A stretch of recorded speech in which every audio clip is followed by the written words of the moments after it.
हिंदू धर्मात मारुतीनंदन वीर हनुमान हे श्रीरामाचे परमभक्त मानले जातात. भूत, आत्मा आणि नकारात्मक शक्ती दूर करण्यासाठी हनुमानाचे स्मरण केले जाते. हनुमानाला संकट निवारक असेही म्हणतात, कारण ते भक्तांची सर्व संकटे दूर करतात. शास्त्रात हनुमानाच्या विविध मूर्तींची वैशिष्ट्ये सांगितलेली आहेत. आज आम्ही तुम्हाला पंचमुखी हनुमानाच्या मूर्तीचे उपाय सांगणार आहोत. पंचमुखी हनुमानाची 5 मुखे म्हणजे गरुडमुख, वराहमुख, नरसिंहमुख, हयग्रीवमुख आणि हनुमानमुख. पंचमुखी हनुमानाची मूर्ती घरी ठेवल्याने जीवनात अपार यश मिळते. हनुमानाच्या कृपेने सर्व संकटे दूर होतात. जाणून घेऊया पंचमुखी हनुमानाची मूर्ती कोणत्या दिशेला ठेवणे शुभ असते. पण त्याआधी चॅनलला सबस्क्राईब करायला अजिबात विसरू नका आणि आमच्या फेसबुक पेजलाही नक्की फॉलो करा. मंडळी, ज्योतिषशास्त्रानुसार घरामध्ये पंचमुखी हनुमानाचे चित्र लावण्यासाठी दक्षिण आणि पश्चिम दिशा उत्तम मानली जाते.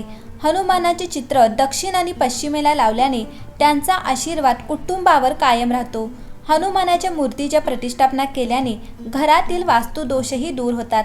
यासोबतच आर्थिक संकटातूनही सुटका मिळते. घरामध्ये सकारात्मक ऊर्जेचा संचार झाल्याने व्यक्तीचे मनोबलही वाढते. हनुमान चालिसेत म्हटले आहे, भूत प्रेत निकट नाही आवे. पंचमुखी हनुमानाचे चित्र लावल्याने घरातील सर्व प्रकारच्या नकारात्मक शक्तींचा नाश होतो, ज्यामुळे जीवनात आनंद टिकून राहतो आणि कोणत्याही प्रकारचे अडथळे येत नाहीत. असे मानले जाते की हनुमानाचे चित्र लावल्याने मंगळ, शनी, पितृ आणि भूतारी दोष दूर होतात.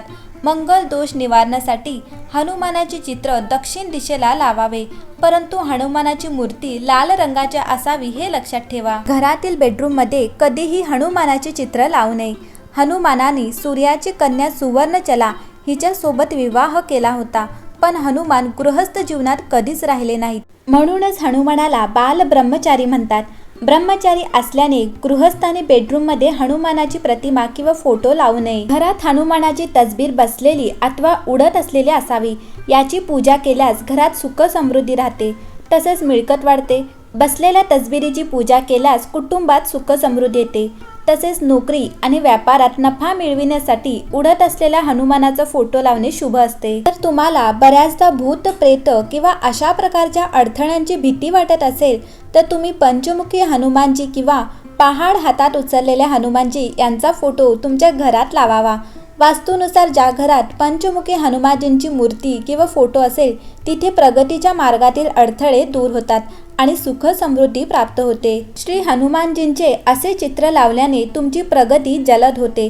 हनुमानाच्या कृपेने तुमच्यामध्ये उत्साह आणि धैर्य निर्माण होते आणि तुम्ही दिवसेंदिवस यशाच्या मार्गावर पुढे जाता. घरात अथवा मंदिरात हनुमानाच्या मूर्तीची स्थापना करताना एक गोष्ट लक्षात ठेवा की सरळ सिंहासनावर स्थापना करू नका. त्याआधी सिंहासनावर लाल रंगाचे आसन ठेवा, कारण हा रंग त्यांना अत्यंत प्रिय आहे. पवनपुत्र हनुमानाला शंकराचा 11वा अवतार मानला जातो.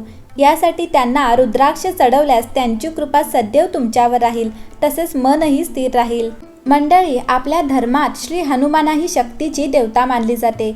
तसंच कलियुगात लवकर प्रसन्न होणारी देवता म्हणून श्री हनुमानाचं पूजन केलं जातं. वास्तुशास्त्रानुसार घरात श्री हनुमानाची मूर्ती किंवा फोटो योग्य दिशेला असणं गरजेचं आहे. मंडळी, वास्तुशास्त्रानुसार घरातल्या ज्या दिशेला श्री हनुमानाची मूर्ती किंवा फोटो ठेवला आहे तिथे रोज स्वच्छता करणं आणि पूजाविधी करणं आवश्यक आहे. ज्या घरात श्री हनुमानाची मूर्ती असते त्या घरातल्या नागरिकांनी दर मंगळवारी श्री हनुमानाची विधिवत पूजा आणि सुंदरकांडाचं पठण करावं आणि सुंदरकांडाचं पठण करणं शुभ फलदायी मानलं जातं. घरातल्या दक्षिणेकडच्या भिंतीवर लाल रंगाचा बसलेला मुद्रेतील श्री हनुमानाचा फोटो लावला तर त्या दिशेकडून येणारी नकारात्मक ऊर्जा रोखली जाते. श्री हनुमानाचा फोटो किंवा मूर्ती कधीही जिन्याखाली, किचन अर्थात स्वयंपाकघरात किंवा अपवित्र ठिकाणी ठेवू नये असं वास्तुशास्त्रात सांगितलं आहे. पौराणिक मान्यतेनुसार पंचमुखी हनुमान हे बजरंग बलीचे सर्वात शक्तिशाली रूप मानले जाते.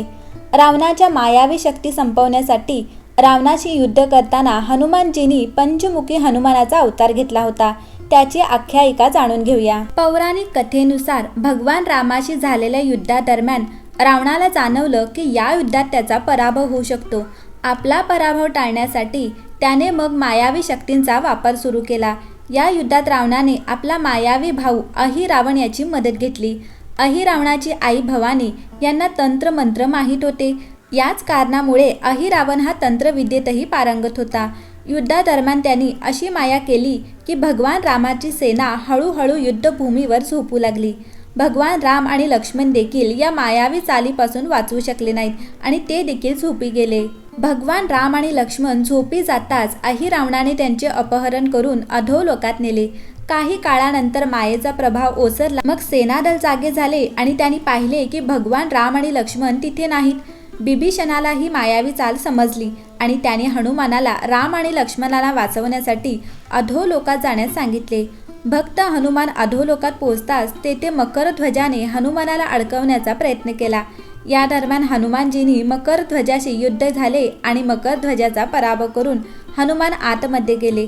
तेथे भगवान आणि राम लक्ष्मण यांना बंधक बनवले गेले होते. हनुमानजींनी पाहिले की 5 दिशांना 5 दिवे जळत आहेत.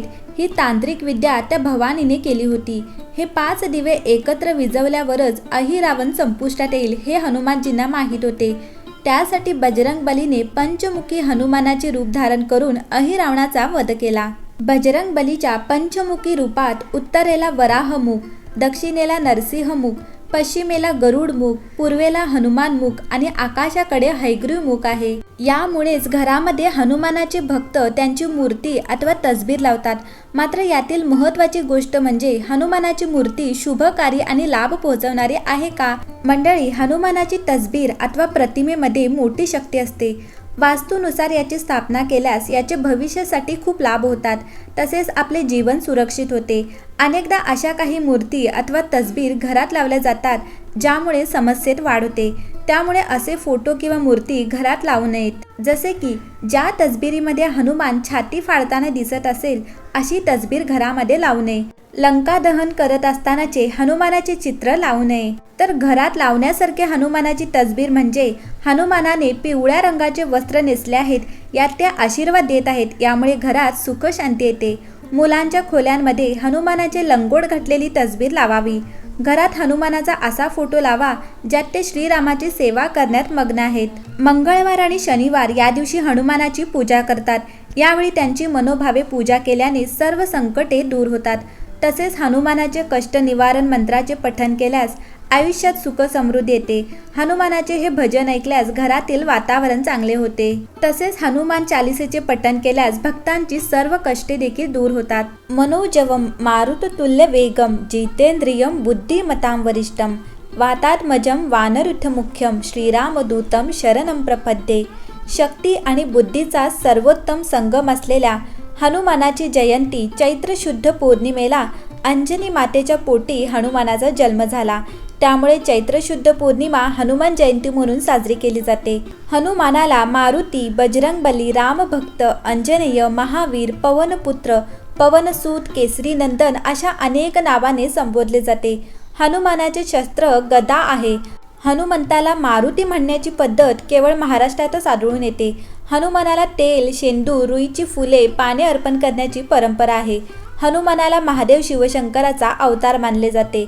दशरथाच्या राण्यांप्रमाणे तपश्चर्या करणाऱ्या अंजनीलाही पायस मिळाले होते व त्यामुळेच मारुतीचा जन्म झाला होता.